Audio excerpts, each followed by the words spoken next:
to get him ready for bed. He stands here, you know, he's spastic watching TV. We have to put up there because he'll get a seizure if he watches it up close. And I want you to look at his abilities. I'm standing away and you just hear my voice. Justin, could you go over to the bed? So he is going to probably take a couple of steps, maybe. Gonna get to the bed, see? And he's gonna lunge forward or he will fall to the floor and crawl. Now I'm going to probably, because he already gets a bath, he's dirty by the end of the day, just wash him up a little bit. And tomorrow morning we will get him ready for services at church. So he can't do much, but I'm over here assisting him to obviously get ready for bed. I will be obviously changing his diaper. I don't know that I want to really film that, but we will be doing that. And that is to the extent that Justin can assist me. Obviously he's not completely paralyzed, but he cannot, you know, obviously dress himself. So I'm going to put an undershirt on him, and I'm probably going to change the pajama pant that he is wearing, and I will be, as I mentioned, changing his diaper.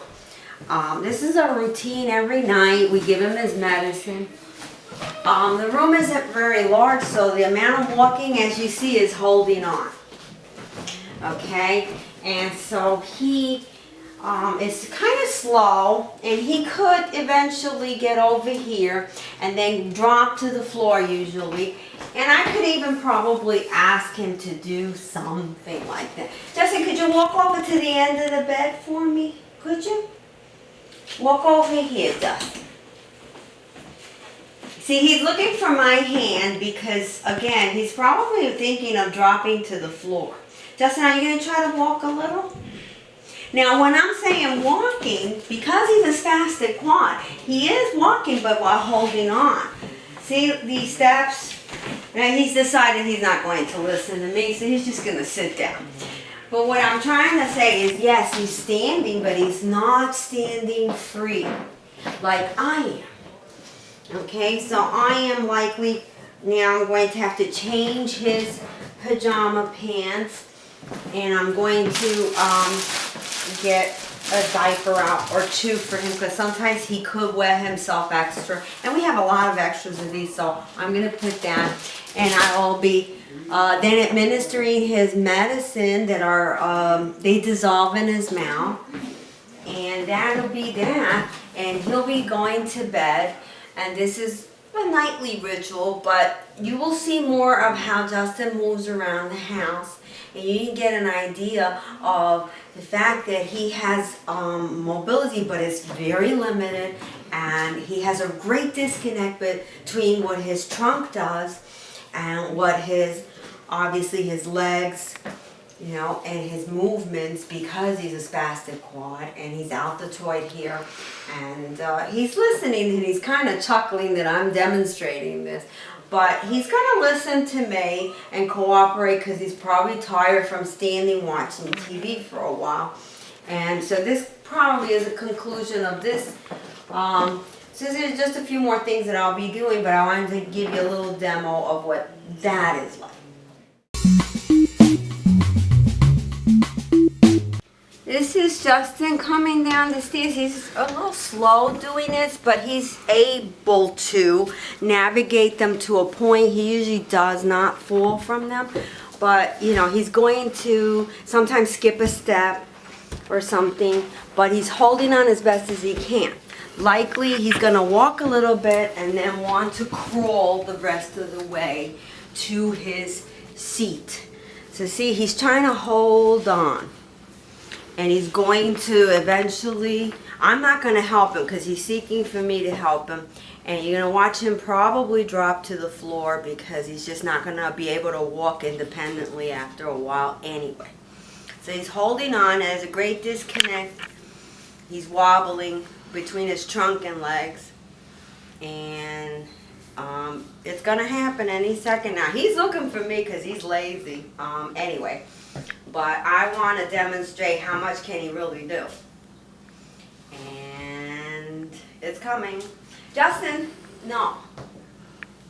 He heard me. There he goes. All right. And he's going to drag himself to the seat for breakfast.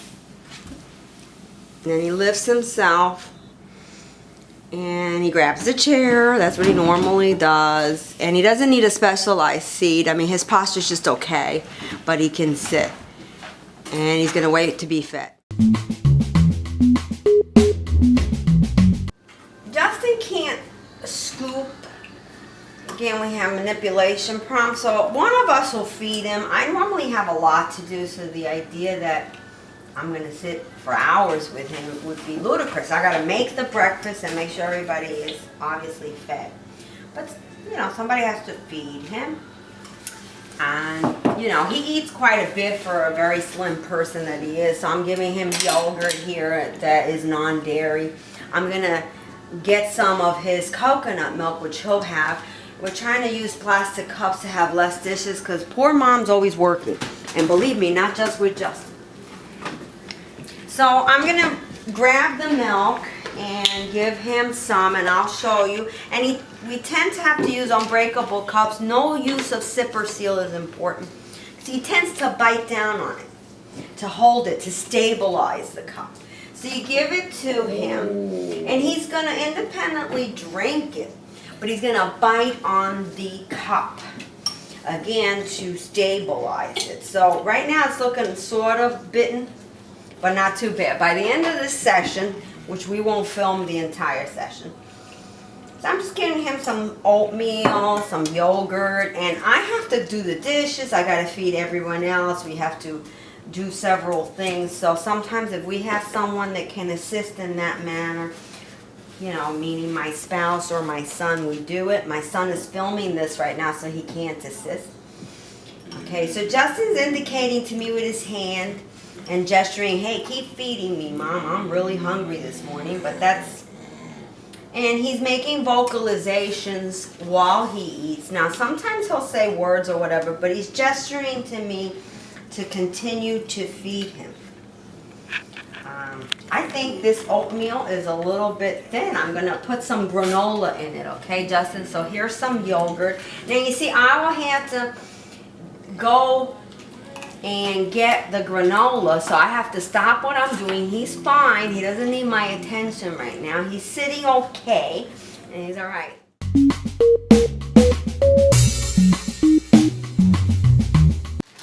Yeah, I think I thinned this out too much. I'm going to put a little cereal in it to thicken it up. Anyway, here it is. And I'm going to give him his morning pill so that I don't forget. And we put him in a box that says the days of the week, morning and evening. And we make him chew it. So I'm going to stick it. This is an oral disintegrating tablet, so it's going to dissolve in his mouth. And he's just chewing it because he has a bilateral munching type of chew, and he does not get aspiration, so he's not going to be a person that has to be watched in that manner. Or does he have any kind of ventilator or anything for his breathing? His breathing is fine, and I would continue to feed him till he's done, but I'm also going to be dealing with the rest of the members of the family and clean up because we're getting ready to go out. So it's not like I'm every second of the day with him. And he's okay, and he's pretty quiet. Most of the time he's pretty quiet. He'll vocalize. Sometimes if he's annoyed or he wants more food, then he vocalizes more because he's just wants his way. But overall, he's not too hard to care for. As long as you're keeping a steady pace with him, it's good. And anybody can do this.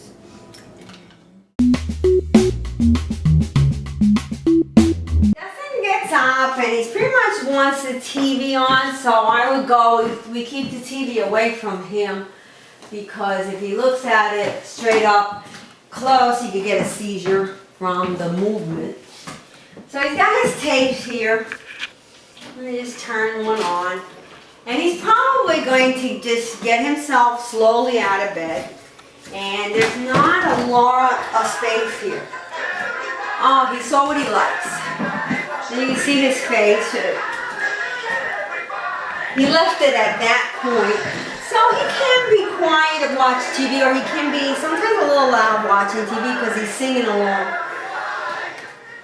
Do you want me to rewind that? Because that's all he does is to rewind everything to his favorite parts. So I'm probably going to get into his favorite part. You want to get up, Justin? So this is him standing there. He's looking for me to hold him. I don't want to do it. Whoa, he got me. That's as far as he's going to make it, and you notice he lunges. Now he's going to just rewind and watch it.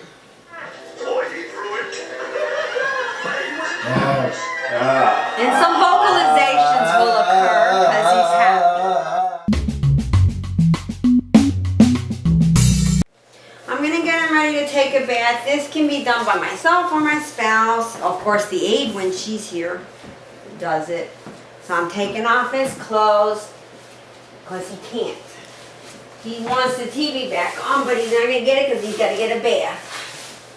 And so, for the sake of this, I won't get him completely naked, but he does have a diaper on. Come on, Dustin, lift your foot. He's helpful to a point. Not too good sometimes, it varies. And we're going to film him. You know, I'm going to tell him to go to the bathroom. Now, as you can see, alright, I'll hold your hand. You coming? See, he relies on people because he's lazy. Now, you want him to walk if he can. Hold on to the door. So, yeah, he's going to get far escaping. He's walking over to the bathroom, which isn't that many feet away.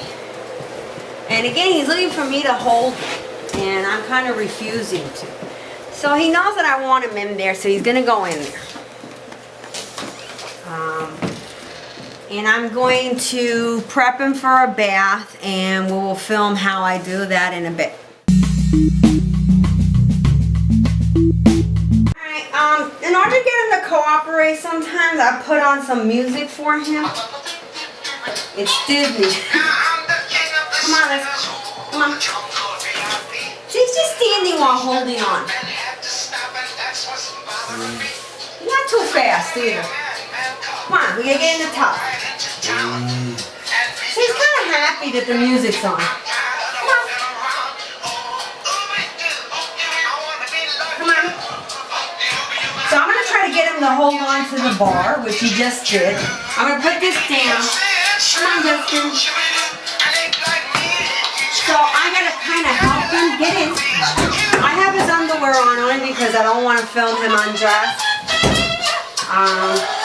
So we get the soap ready. I have gloves on. I don't always do, but the aide does.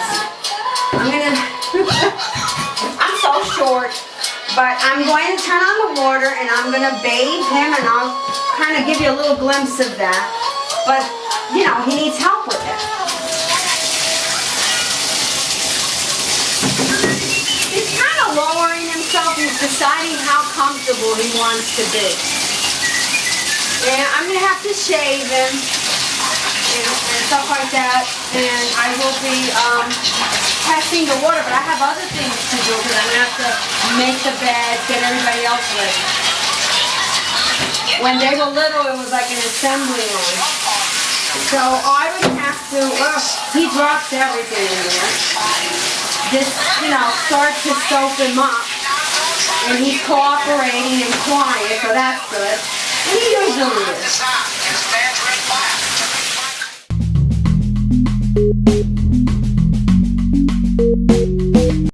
We went out, and we're going to get Justin out. It'd be in reverse if we were bringing Justin in.